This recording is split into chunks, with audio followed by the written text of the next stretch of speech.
Hello guys, welcome back to the Betfred World Cup show. Conor McGilligan and Amos Murphy making his debut on the show today. Thanks for joining me, guys. So much World Cup chat to get through. I think we should probably start with England, though. England 4, Croatia 2, Amos.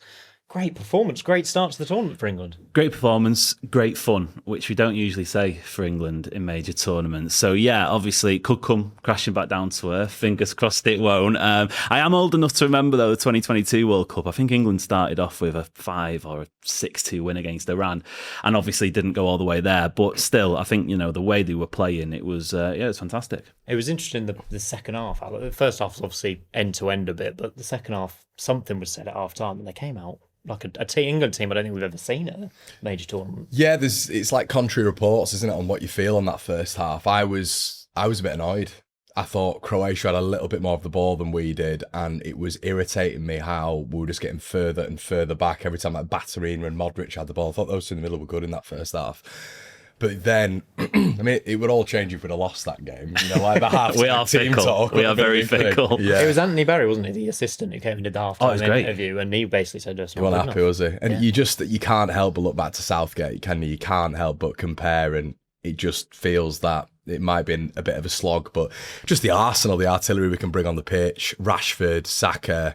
There's Morgan Rogers as well. It's frightening, really, isn't it? But that second half was the best 15 minutes I've ever seen England play.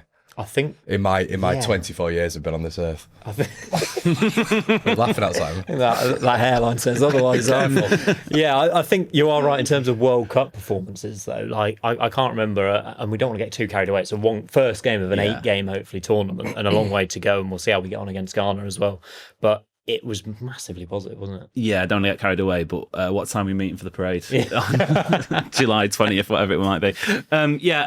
Fantastic. And I think, Tuchel couldn't really win in qualifying because you top your group, you play, Serbia away, difficult game. Albania, you've got a few decent players, but you're not making a statement with that.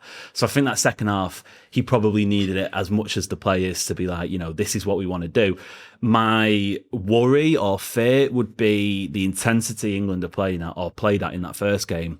Can it be replicated in the 30-degree heat of Miami, for example, in a quarter-final or wherever England might play? I think there's one or two which are still in air-conditioned stadiums. But, from what we've seen so far, fantastic. Then one of those hydration breaks will be fun. Oh, yeah, There's exactly. 3-minute break every half. It'll be yeah. no problem whatsoever. I think Harry Kane's obviously big story here. Conor scoring again. Not sure on his first penalty technique where he missed and then put the rebound in. But 10 World Cup goals now in 12 games, level with Gary Lineker. Looks likely to break the record. He could well be for another World Cup Golden Boot here. Yeah, and I think you realise how important he is when you think of life after Harry Kane. As our centre forward, you think, and hope there might be an emergence in the next 2 to 4 years or whatever. But you think of, there's no disrespect to Ollie Watkins or Ivan Toney or Dominic Calvert-Lewin. Didn't want to put him in there, but it feels like it's just levels away, isn't it, with Harry Kane? And he's just such a. Obviously we're going to talk about it, but some of the criticism around him's been quite unbelievable, quite staggering, to be honest with you. But it just feels like he's grown into that leader, hasn't he? I think Qatar, I thought he was a leader, and obviously the Euros and stuff, but it feels now they all look up to him, don't they? They all look up to him. Every time you hear the shows and the players talking about either Henderson, but primarily Kane, they just glow about him consistently. So it's clearly off the pitch as much as it is on. He's such an England player as well. That sounds so strange to say, but throughout his career, even when he's been playing for Spurs, he's been like, "No, I want to win the World Cup." It's always been England for him to be England captain. His hero's Beckham as well. Yeah, and it always felt the same with Beckham. I always felt was England before club, to be honest with you. Yeah. And I think it feels like he's very similar with Kane. Yeah, and when it was Rooney and stuff, you didn't quite get that vibe. Best striker in the world? It's a good time to ask a Man City fan, isn't it? Yeah, no, 100%. And I think even Erling Haaland said it himself. He was asked after Norway played and he went, well, Kane and Mbappe, they scored more goals than me this season. And I think that's fair. I think he's at the absolute peak he's ever been at. And that game against Croatia highlighted why he does the stuff where he drops deep, because I appreciate people might not have seen him in the Bundesliga apart from, when he's playing for Bayern in the Champions League. But he's been doing it all season. And with Bayern, they've had at least Olise, they've had Gnabry, they've had wingers who are willing to, Luis Diaz as well, who are willing to get in behind that back line, and he can play those passes. And I understand the criticism. You want your best striker close to goal, blah blah. But at the same time, he's never been an off-the-shoulder striker. He's never been the guy who's making those runs in behind himself. So I think, of course he gets the goals, but he's also got so much more to his game. And I think he is the best he's ever been right now. I think I had a conversation with the lads on the show last week. I think he might be England's greatest ever player. I know he hasn't won the World Cup yet. Yeah. But there's most goals, I think 79 or 80 goals now. He's going to break the appearance record. He's got to 2 major finals. Yeah. And I think he might win it this year. Maybe, Conor. I think as a player, I think he was better than Rooney in his prime. For England, 100%. For England, yeah. For England, it's easy. Yeah. And that's all I care about, to be honest. I couldn't give monkeys what he does for his club. Yeah. Would you say? It was interesting because him and Rooney... Is that a Leeds fan sticking up for Rooney? Yeah, Rooney was playing for Everton. That's what I'm talking about. But he played for... it was when he was... I think he was doing someone was asking him who's better, him or Kane. He was talking about like vision, intelligence, got obviously goals, etc. But I think he did pick Kane, Rooney. But maybe that's been him being humble. But I think Amos is right in terms of it feels like we've got it absolutely bang on now. It feels like there's that much attention on Kane dropping into the 10. I feel, especially in that Croatia second half, any time he drops into that 10, you'll just see Bellingham or you'll see Rice almost like filter into that like inverted forward or just that striker position. Really, he's been a phenomenal servant to the country. He's probably going to play in the next World Cup as well, isn't he? Let's be honest, it's probably not going to be a swan song. Well, let's hope so with those other options that you mentioned. Yeah, you'll be up front. We're going to give our England versus Ghana score predictions later in the show, as well as looking forward to Scotland versus Brazil. But talking of the kind of Kane in the Golden Boot race, it does feel like this has been the tournament where all the big dogs have turned up, really, Amos. We had Haaland scoring twice, we had Mbappe scoring twice, Kane scoring twice, even Mo Salah last night turned up and scored. Who are you looking at in terms of the Golden Boot? And even Ronaldo got some minutes in the legs. I've been really impressed with obviously Lionel Messi, but that's it's a very simple answer. I thought the way that Kylian Mbappe put France on his shoulders when they needed somebody to really step up and make that sort of game, put it to bed. Obviously got a fantastic second goal, but even still he came close a little bit before that. Haaland's an interesting one because it's his first World Cup, his first major tournament for Norway. I don't exactly know how they'll perform against better teams, with all due respect to Iraq. I think Harry Kane for me is the one that I'm looking at in terms of making a prediction, because he's going to play every minute. He's looking in the best form of his life. The team is built around him, so I can't see how he doesn't end up getting at least 6, 7, 8 goals. And also the group does look quite favourable to him, with Ghana and Panama coming up. Betfred odds, by the way: Mbappe 3-1, Harry Kane 3-1, Lionel Messi 3-1. Oyarzabal scored a couple for Spain, didn't he? 7-1, Erling Haaland 8-1. The rest are 16-1 plus. What about you, Conor? Yeah, I think Amos makes a really good point in terms of Mbappe. I thought in the game against Senegal were the better team in that first half, and you were looking at France thinking, ooh, this is interesting, because obviously Spain dropped off in that first game, didn't they? Portugal, there were a few. Brazil didn't look great in the opener, did they? But I thought in that second half, he dragged them, didn't he? Like he always does with France. And I don't know if you saw the Olise slipped pass into him for the first time finish, and I just think with Michael Olise just in behind him and just the forward options they've got, I mean the rotations. Do you think that could hamper him though? I'm looking at Barcola coming off the bench and scoring, and Dembele didn't really get too much involved, but I don't know if that might take away from Mbappe's feels numbers. Like more of a 9 though, I think. He just feels like just an out and out 9 for France. He's a World Cup man, isn't he? I mean he is. That's exactly what he is. Unreal. It's big moments, isn't it? He's that X factor, and I think if I'm to put money on someone right now, I think Kane will be up there. I just think France are going to score a lot of goals. There's a lot of goals in that team. Don't think necessarily the greatest at the back, but like you said, what was the rotations? Barcola, Dembele, and Cherki got 2 minutes. And Ekitike's out injured as well. It's like the options they've got are just vast, aren't they? So I think it's probably going to be Mbappe. But I'm hoping for Kane, but then it'd be great if Messi got it, wouldn't it? That'd be nice. Talking of which, Miroslav Klose's record, 16 World Cup goals. Almost certainly, I think we can say now, is going to be broken this tournament by 1 or 2 players. Messi, I just run out of words for him. The absolute king. A hat-trick at the age of 38. He's 39, I think, on Wednesday. I mean, should have had about 4 or 5 as well. One goal disallowed for offside as well. He's just, it feels like we've not forgotten about him over the last few years since he's been in MLS, but you do just kind of take your eye off it. I don't think there's any doubt that he could be still performing for one of Europe's best teams. Absolutely. I was lucky enough to go to Argentina about 6 months ago, and I met a few lads out there, and I've still kept in contact since. And I spoke to him after the game against Algeria, and he said to me that when that third goal went in, he burst into tears because he saw Lionel Messi playing at a World Cup with a smile on his face for the first time ever. And obviously he's heralded as like, a god, and they take the football so seriously there. But I think that's the difference this time around. It's always been the pressure. It's always been trying to emulate Diego Maradona's achievements in an Argentina shirt. There is none of that now. There is none of that. He's had 4 years. He's enjoyed himself. He had his farewell in Argentina, by all accounts, said it's his last time playing for the national team on home soil.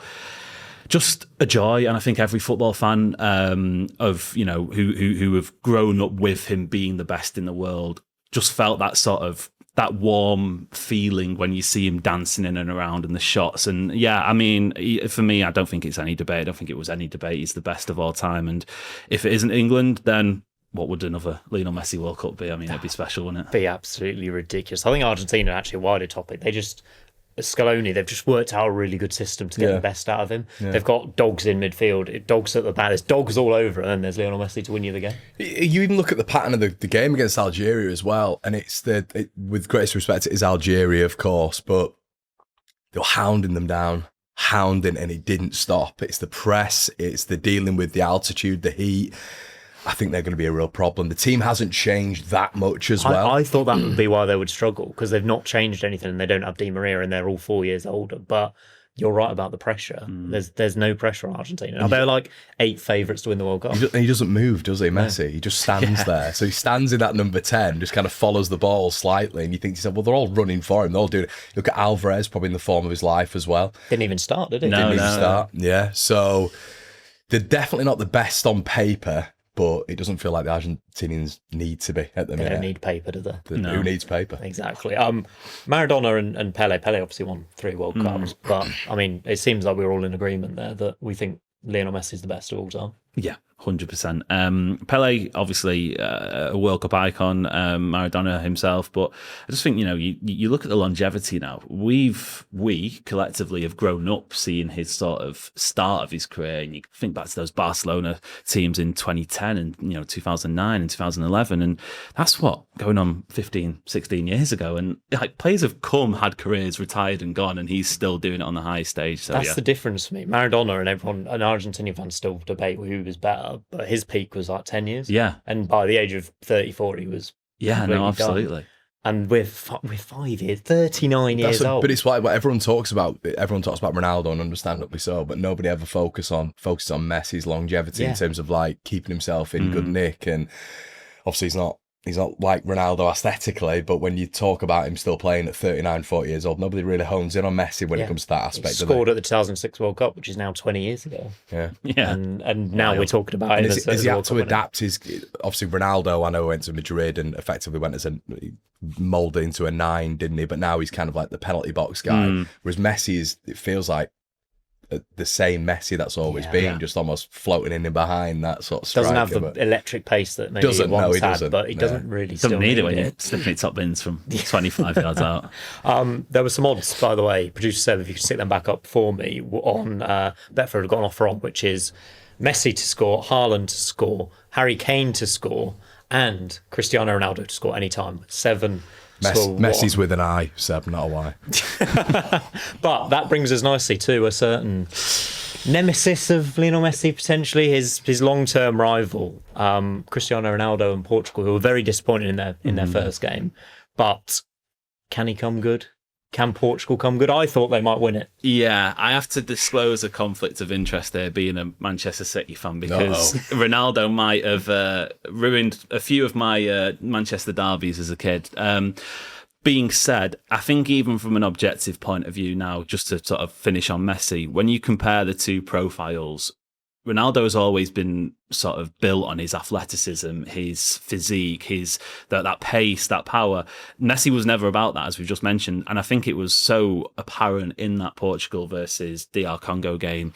He had to spend half of it offside just to be able to keep up to play in terms of when the ball came into the box. I believe that he is going to cost Portugal their best chance of ever winning the World Cup. When you look at Portugal's squad... Best team there, Brad. It's unbelievable. They've got the best midfield in the world. They've got, I think, by the way, it's another conversation, 3 of the best 5 midfielders in the world. Easy. And I think England might have the other 2. Yeah. But you'd still put the Portugal midfield ahead of the English. Yeah. 100%. Yeah, 100%. They've actually best managed left back in the world.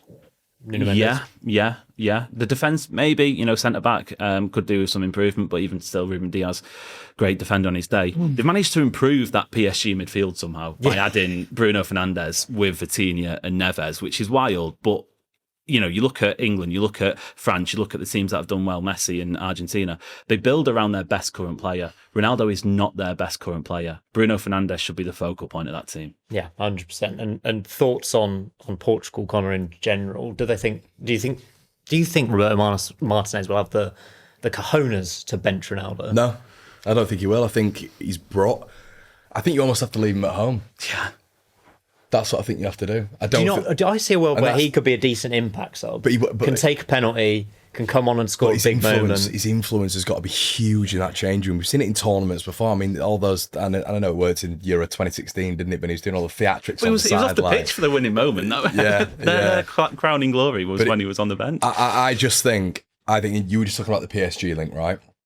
Gonzalo Ramos, who is on the bench, I think is a very decent striker. Yeah. Very decent striker. Playing for the best club in the world. Yeah, but obviously doesn't get ahead of Dembele, who plays in that 9, but it's Dembele. You've got that PSG link there as well. Don't know, maybe a little bit more synergy than Ronaldo, but he's more of a complete forward right now. He's more of a complete forward. I don't think Martinez has got the cojones. I don't think he's got the cojones at all. They did it at the last World Cup, didn't they? And Ramos scored a hat-trick. I can't remember who it was against. But then 7 or something like that. Yeah, and it was a ridiculous performance. It just feels like with the group games, they've got Uzbekistan next. Is it like you give Ronaldo to Uzbekistan, and if he doesn't produce, then you don't know about Kuznov, mate. He's locking him up completely. They look good against Colombia. Yeah. They look good. They look threatening. Could they completely flop group stage exit? Surely not. Someone's got to. Every World Cup we seem to have, and it's a bit different now, isn't it? With one of the 8 of the 12 free teams going for third place teams going through. I think Portugal looks so much better. And Gonzalo Ramos isn't necessarily the best striker in the world, but you just need a serviceable striker. You need somebody who can actually move and get on side and score the goals. I think in qualification they put 9 past Armenia without Ronaldo, which was telling. I think it's gonna get to a point where Ronaldo will have to put his hands up and say, I am harming my teammates here. As much as my dream would be to win the World Cup and have the moment, but it'd have to come through him, Amos. It would do, absolutely. Can't come from Martinez, can it? It just won't. Because if it doesn't work and he takes him out of the team, then, he's already leaving at the end of the World Cup anyway. It was when there was, I think in the last game, there was a cutback and there's Bruno Fernandes literally there to tap it in. And there must have been a shout. And Ronaldo tried to arch his leg round and sort of club it in at an awful angle. And Bruno Fernandes afterwards was just like, just leave it. Yeah, it's awful. It's awful. I think he does score at some point in this World Cup. And I don't know if that will actually harm Portugal in the long term, because I do agree with the sentiment. I mean, Callum Fowler last week said that Ronaldo's not scoring at this World Cup. You could give it the Sue celebration if he scores against Uzbekistan. I still think, I don't want to be right in it. He definitely will, by the way. I don't want to write him off too early in case that, there's an England-Portugal semi-final and there's a repeat of You'd rather him play against us though, wouldn't you? 100%. You'd rather from the off. There'll be a penalty. And he'll miss. Pickford saves again. I think he'll still have some sort of big say in this World Cup. I won't write him off too quickly. It's a long tournament. It's one game. Not for me. Not for you. On to the Scots, who lost 1-0 to Morocco the other night, unfortunately, on 3 points after 2 games. Sorry, Amos. Brazil. All comes down to Brazil on the kind of final day. What have you made of them so far, and can they get 1 point they need to progress? Yeah, first of all, great refereeing performance from the Morocco game. I know, genuinely, I mean, there was the McGinn one. I can see why you get a little bit frustrated. It could be given, it might not be given. She's given in the Prem. I think probably. I will say VAR, they've just seemed to have quelled it in terms of the impact. They just go with the ref's decision a lot of the time. Yeah, and the games have actually been really free flowing, which is frustrating when you get to hydration / commercial break. But I feel like Scotland maybe left a little bit out there against Haiti, and I understand the nerves of first World Cup in nearly 30 years. You're playing against a team that you should be, and that. How many times has Scotland been a favourite heading into a World Cup game? Being said, gave a little bit towards the end against Morocco, but it felt like if Morocco needed to, they could have turned it up again. They could have really gone at them. I think that Brazil game will be tough. I really do. Even though Brazil aren't a vintage team, they've not necessarily got the depth that they do. But I think if it gets into a shootout, which it might need to, Scotland might need to open up a bit more. I can see Brazil's quality in the final third sort of, taking over. Brazil looked pretty poor against Morocco in their opener, Conor, but they were much, much improved against worse opposition in Haiti. But it looked like they had a bit more, fluidity. Vinicius Junior's been a real standout so far this tournament as well. Are they kind of getting going now, do you think? No. No, they've got stars all over the pitch, though. Right? They have, but it's not Brazil. It's not the Brazil we know. Brazil have been, I think, pretty mediocre from 2010 onwards. Yeah, I don't think it's the old sort of nostalgic Brazil that we remember. Rivaldo, Ronaldo, etc. I don't think it's that. I think they're very beatable. I thought Morocco were miles better. I thought they looked so much more complete. I thought they were good in the transition. They were better on the ball. They looked more athletic. What about when Neymar comes back, though? Eh? Well, yeah, we'll wait for that one, won't we? Speaking of finished players of the past, he was in Brazil, I think, watching the Haiti game. I don't even think he would be a good team. It feels like they had so many individuals back in the day, didn't they? So many individuals who were match winners. Right now, it feels like Vinny Jr. That's kind of how it feels. Lost Rafinha as well. Lost Rafinha, he's going to be out. So, but I just thought Morocco. Can you really judge Brazil coming up against Haiti? I mean, I know we've done it with Scotland, haven't we? But I think we're hyper focused on Scotland with that because it's probably the first World Cup win in however many years. But Brazil beating Haiti, I'm not going to take too much from that, to be honest with you. That's fair. I think I probably agree with you. I don't see Brazil as massive contenders when you look at again, some of the other nations. Pretty happy if we come up against them. Yeah, I'd back England against Brazil definitely. It's possible, again one of the big name teams. If they top the group, which looks less likely now with Morocco. I could see Scotland nicking a draw. Yeah, making it a bit arduous against them, nicking a draw maybe. They'd have to stay in the game a long time though. If they took the lead, then I'd fear for them. But if it was maybe even 1-0 to Brazil with 10 minutes to play, little John McGinn header or something. It's up top. It's up top, isn't it, with Scotland? Yeah. I just can't. Did you see the other day though? They needed a goal against Morocco, and they brought on Lyndon Dykes instead of Lawrence Shankland. And I'm like, that's strange. You're talking of goal scorers and you're putting Dykes on. It's just leaving Ollie McBurney at home. He's just so strange when you bring Lyndon Dykes. I know he's not been consistent for international level, and that's what Scotland fans will say with McBurney. But in terms of quality, it's a strange one. The midfield looks pretty decent. Lewis Ferguson, Scott McTominay, John McGinn. It's a good midfield, but yeah, it's that finishing touch. But I could see them. I mean, they nearly nicked a draw against Morocco when you look at it. If they got one of those penalty decisions, it's a right result. This is where it's interesting as well with the third place teams going through. Like Steve Clarke's got to think how he approaches this one. A draw will be enough to make them progress, but also a 1-0 defeat might be enough. If they don't get hammered, the goal difference might actually be enough. Yeah, I think it's some 74% chance of progression in terms of the numbers with just 3 points. So yeah, I think there's definitely a chance.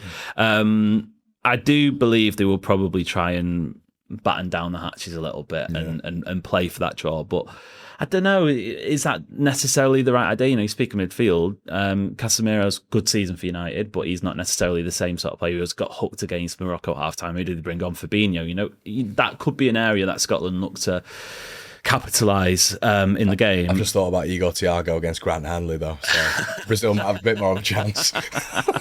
Possibly. I know the Scottish aren't necessarily best pleased with Grant, poor Grant. Ben Gannon-Doak is a player that I think should start. I was stunned. I thought he was probably the best player on the pitch against Haiti.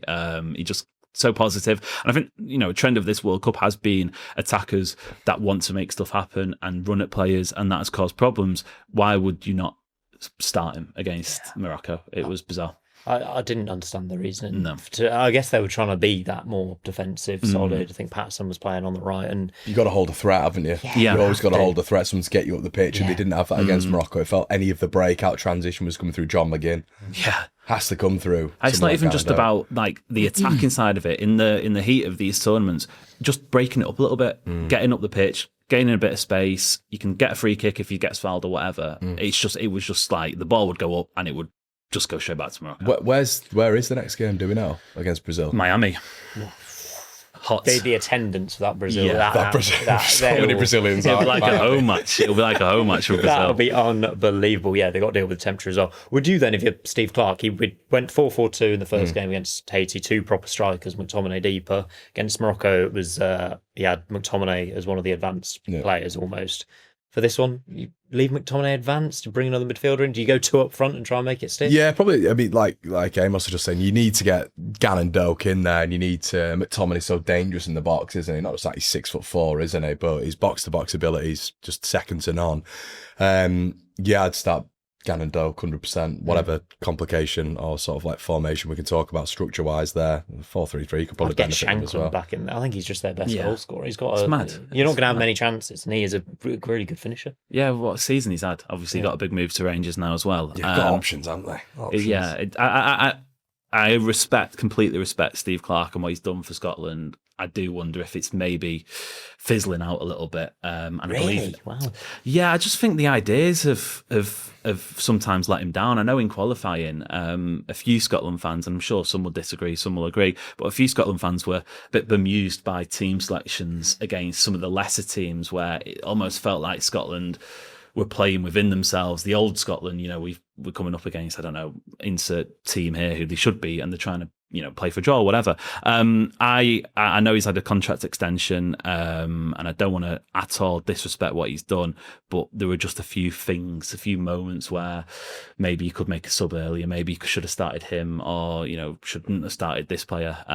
So yeah, I think this is a massive, massive game for them on Wednesday. He's done brilliantly to get them to the tournament. I think they're, like you say, the percentage of them actually being able to get through this group. If they get out of the group, the tournament's a massive success. 100%. So 100%. Yeah, I don't know. I think they will get out of the group though, won't they? I think they probably will. We're going to get out of the group, aren't they? What's the score prediction? Should we do a score prediction for Scotland Brazil? Yeah, I'll go 1-1. You going? So they'll get the draw in it. Yeah, I think they might lose 1 or 2-0, but still have a decent enough goal difference to get out of the group. I was going to say lose 2-0 and then go through with a minus goal difference, and like the most Scottish way to advance into the knockout stages. And then who would they play in 32? Potentially Germany. If they finish third. Because Germany are going to win their group now, so I think then it is Germany. Or Mexico as well, which Mexico could be in England's quarter of the bracket. Mexico, in Mexico City. And we'll get onto the altitude and the temperature's probably pretty similar. Yeah, that'll be. I think if they get out of the group, they've done a fantastic job, and I think they will do that. And then they've got, I don't know, Germany will be tough, but Mexico potentially be. We'll have to wait and see. Scotland fans, let us know in the comments down below. Do you think your team will get out of the group? We need to look ahead to England versus Ghana. How we're going to finish the show Tuesday night. How far do you believe England can go? Can they win it, Amos? I think they can win it. They've obviously got a squad capable of winning it. They've got a manager who, albeit not in international football, has pedigree in terms of winning trophies. Will they? There are lots of factors. I think more factors than ever before in terms of a World Cup. Obviously, we've repeatedly said the temperatures. I think Spain, if they top the group, they might have 2 or 3 knockout matches in air-conditioned stadiums. Whereas England, if they top the group, it's I believe it's Atlanta, which is obviously air-conditioned stadium. Then it's Mexico City. We know about less so heat, more altitude, but even still, it's not the coldest of places. And then Miami, which is one of the most humid venues in the entire tournament. So those are factors that, of course, you look at it in terms of squads. Yes, they can. Will that play a part potentially? But I think in terms of, I don't look at this England team and think, no, they can't be World Cup winners because the quality's there. But again, will they? Who knows? I think the balance is really nice in this squad. In terms of Ghana on Tuesday night, what should we do at centre-back? I think that's a bit of a debate at the minute. It was obviously Conor and Stones in the first game. Mark Gay, Man City player, obviously. He's got to come back in, surely. Is he not England's best centre-back right now? Yeah, I got into a little bit of bother with this, actually. I'm not going to be popular with our friend over here. But I don't mind. I've always been a big fan of Johnny Stones, but I was probably in the minority of Gay and Conor.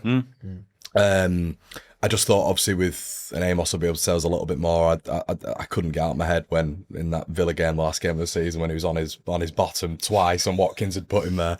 But his sharpness, I felt, you're going into a tournament and you've got Conor, who's been unbelievable for Villa this season in Europe and in the Premier League, and then on top of that you've got Gay, who's coming for City and has been outstanding as well. I think they would complement each other pretty well.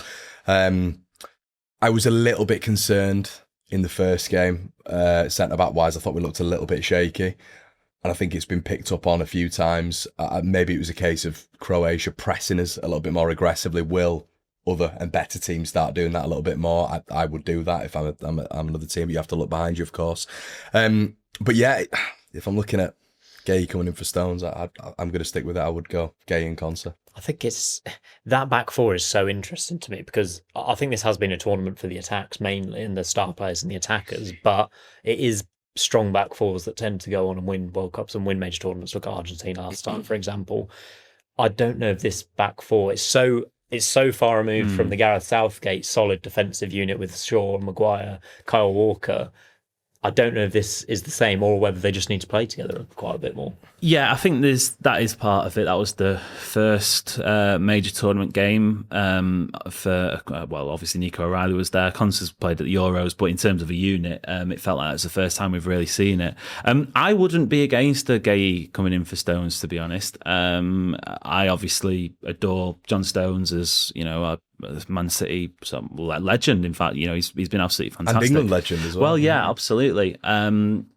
I do believe in terms he can offer stuff in terms of the passing, the progressing, getting the ball up the pitch.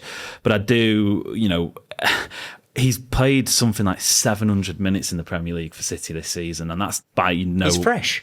Well, you could argue that. John Stones and fresh, don't they?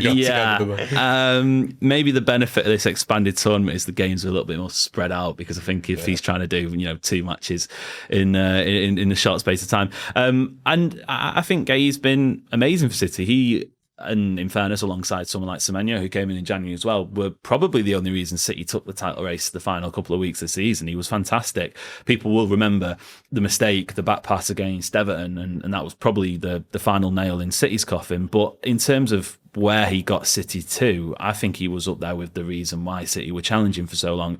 I didn't understand it. I wouldn't understand it again if he did it, because I'm not as down on the defence, because I think the Croatia goals were really good. They were 2 fantastic goals. And other than that, I think it wasn't until maybe added time where they had a good chance. And by that point, the game was probably done.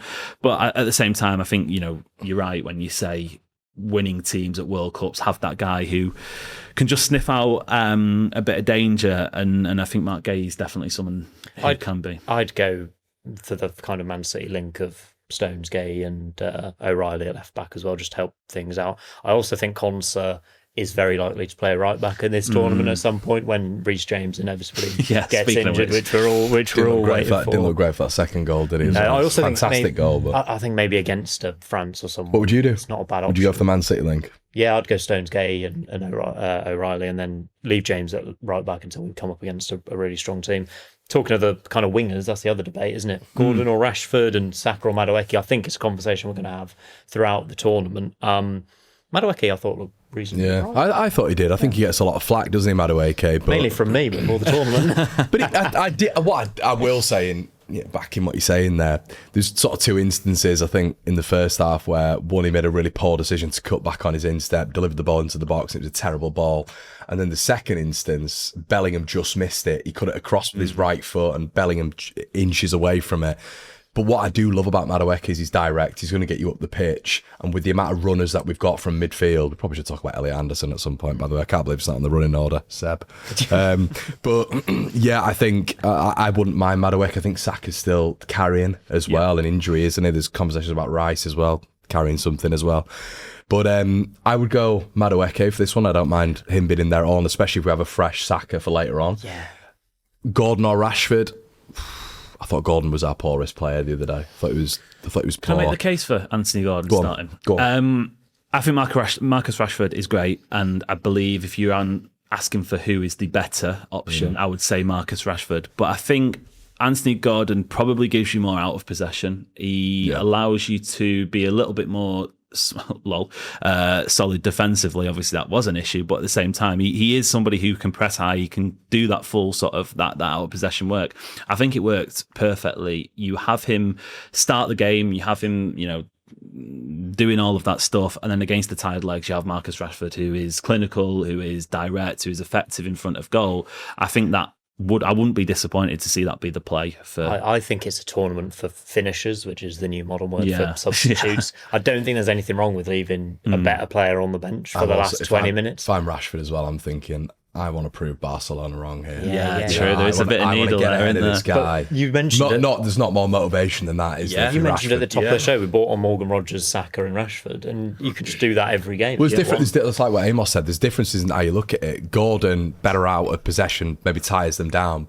But then do you have Rashford starting, put 2 goals past them, then bring Gordon on to finish them off in terms of that? Depends on the game state, doesn't it? I'm probably in agreement with you in terms of Gordon. I just loved it when Rashford came on. But as well, you have to say with Rashford, even that finish, Gordon, it's a very Gordon trademark finish as well. And it's stretched, isn't it? The game's completely stretched. There's more space for Rashford. There probably would have been more space for Gordon if he'd have stayed on the pitch as well. So it's quite hard to compare them, but they're 2 really decent options. But you are right. I think Rashford, quality-wise, which is bizarre with the Barca thing, is a level ahead of Gordon. Yeah. What did you want to say about Elliot Anderson? Then I just take the floor, and also very hotly tipped to go to Manchester City. Yeah. Love him. Absolutely love him. I think he's so important. His decision making. He looks bigger, doesn't he? He looks a lot bigger this season. Physically, he's filled out. It's a position where we've not ever really had the perfect match for Declan Rice. So he doesn't lose the ball. No. The ball is glued to his feet. Every decision he makes, he's only 23, it's elite level. His recoveries in that game the other day, I think I saw a stat and it said under Thomas Tuchel he's recovered the ball more than any other English player, and just gets about the pitch, left foot, right foot, always looking forward. I think he's just terrific. And a lot of attention was on Bellingham, wasn't it, the other day? Understandably so, but I thought it was probably one of his best games in an England shirt as well. But Elliot Anderson was just brilliant from a deep line perspective. How much do you want him at the Etihad? About £150 million. I genuinely think it's a little bit like Declan Rice was for Arsenal. You pay the money and you reap the rewards sort of 3, 4, 5 years later. I don't want to go too overboard, but I genuinely think if England had this Elliot Anderson, not the Elliot Anderson from 2 years ago, but this Elliot Anderson in Euro 2024, they'd have been European champions, because he was, you think back to that final, Rodri goes down injured, Martin Zubimendi comes off the bench for Spain, a guy that obviously not to the same level, but can do the same sort of stuff, keep the ball, pass the ball. England have never had a player who has the ball retention skills that I can remember for a very long time. I think before the tournament, that compilation of Jordan Henderson against Croatia in the semi-final went viral, where he was basically hoofing it up the pitch every time they got the ball. Probably Scholes thinking about it. Possibly, Scholes, maybe. Yeah, but never again, really got the chance to play. Wasn't even played in that central wing, position. Yeah, even Michael Carrick probably would have been a better option for that England midfield. But yeah, I think just the way that he's so classy, offers at both ends of the pitch, the ball around the corner for Saka that led to the Rashford goal, just so forward thinking. I again, going back to it from a City point of view, just pay the money, just make Marinakis a happy guy, and we can reap the rewards. He's going to hold him hostage like he did with Good Gibbs White. From a deep line perspective as well, when he gets the ball, his first touch, it's out of his feet, and a lot of it is spray left, spray right. So unbelievable for like Madueke or Gordon. It just reminds me of Gerrard. How he gets the ball out, looks to just fizz it every single time. I think from a midfield perspective, it's a joy to watch. Yeah, absolutely. We should do a little bit of Ghana preview. I had a question about Semenyo, really. Obviously went to City this season. His goal scoring record for his country is rubbish. It's like 3 goals in 31 appearances, but for City, he was unbelievable. Do you have any reference to why that might be? It's a bit of the Man City World Cup, isn't it? It feels like everyone's a City player. No, Is it the fact he's playing with Jordan Ayew instead of Erling Haaland? Possibly. I think it's interesting when you have these, these superstars, I guess, in terms of the smaller nations, because they carry so much pressure. In fact, Semenyo did an interview before the tournament. I think he said something like, every touch I have for Ghana is micro-analysed, and that isn't the same even at City, even at, when he was at Bournemouth. It'll be interesting to see what Semenyo we get, because I think he's had 2 different two different halves of the season. He was obviously the main guy at Bournemouth, and understandably so. He has been more of a cog in the machine for City, but at the same time, Haaland's the focal point of the attack, and he's serviced them so incredibly well. I think that obviously, quality-wise will be an issue, but some City fans aren't sure, are they? Yeah, and I don't get this because, if you didn't watch him at Bournemouth and you expect him to come in and be doing, Trivellas and rainbow flicks, like Shirky, for example, you're going to be disappointed. His best attributes to me, obviously, in front of goal. He's not the same player, but he's a little bit like Raheem Sterling in the sense that at the end of the season, you look at their numbers and you're like, what on earth? He's got 25 goal contributions. When did they come? And he just chips away. He's not technically brilliant, but in this England game, I think he could be a threat. Yeah, definitely. He absolutely could. Did we agree on wingers to start, by the way? I'm going to go with Gordon and Madueke and stick with what it was. Thinking the same, aren't we? I'm happy with that. I don't think you risk Saka. Which is funny, because it's weird in a sense, isn't it? Because Saka and Rashford are the better players. Yeah. But that's why you want to save them almost, and that's not disrespectful to Garner or this group. It's great to see. I mean, the big one was, I think the question has been answered now, but it's Bellingham or Rodgers, wasn't it? Yeah, emphatically. But I thought, God, he was good, wasn't he, the other day? Bellingham. He is one of the reasons why I think England can win the World Cup. Like, if you're picking out one thing why England can win the World Cup, I'd go Jude Bellingham. I don't know if you'd done that. No, I think I agree. Like you said, it's his best England performance. Sorry to interrupt, the youngest player to feature at 4 major tournaments. That's wild. That is mad. Yeah. Is it his third? Sorry, is it his fourth? This is his fourth. Yeah. Wow. Because he was Euro 2020 with Southgate. He just benefited from the COVID, delaying it by a year. I think, you look at Mbappe and we'd probably say he's more of a World Cup player than a domestic player. I think that can be the same for Bellingham. I can't necessarily think he's had 1 or 2 decent El Clasico performances. When I think of his moments in a football shirt, it has been in an England shirt. So I think you're right there in terms of him being one of the guys that could take England far. They had to put him on when he first signed for City. They had to effectively put for Madrid. Sorry, you wish. I know. Yeah, I'm getting excited then. They had to put him in the 10, didn't they? Yeah. So he had to be a goal scorer for Madrid because they didn't have that spot last season. I think he's played a little bit deeper this season. He's had bounce out with injury and stuff like that. So he's had to mould his game a little bit, but. Yeah, I was not like I was convinced on Rodgers, but I do love Rodgers. Yeah. I think, and I feel sorry for Rodgers because he's getting compared, but they're 2 very different players, and Rodgers is brilliant in his own right. But I was maybe a little bit more on the fence than other people are saying out and out Bellingham, but that performance the other day. Was it because he hadn't done that? Yeah, I think so. It wasn't a quality issue. It was, right, you've got to turn up now. Yeah. And I really thought in that second half, he's done it for Slovakia, hasn't he? Which is always the publicised game of which he saved us. But I thought he really took us on his shoulders the other day, didn't he? There's England personalities. I think like Jordan Pickford is the perfect personality to be an England goalkeeper. Yeah. I think Bellingham's just the perfect personality to go and win a World Cup. So that's why we think England can win the World Cup. Why can't we win the World Cup, Conor? I don't think it's quality of other teams. I really don't, because I don't think there's that much of a parity. But I think it's exactly what Amos was saying. I think it's the conditions. I think it is the conditions. It's not only temperature, it's altitude. If we do play Mexico, we're going to be playing Mexico in Mexico City. The elevation is like 2,000 metres just above. Not scared of Mexico. We'll beat them about 4-0. But it is, bookmark that, get that clip out. It's the issues it would have in that next game, though. Like the physicality toll that it takes would be bad. And there's a friendly, it was about 10 years ago now, and I think Messi was playing in it, and it was the Argentinian side. Obviously, it was a very good Argentinian national side. They went to Bolivia, and Bolivia's like the highest. I think Bolivia beat them 7-0. So it's obviously that's not going to happen, but it does.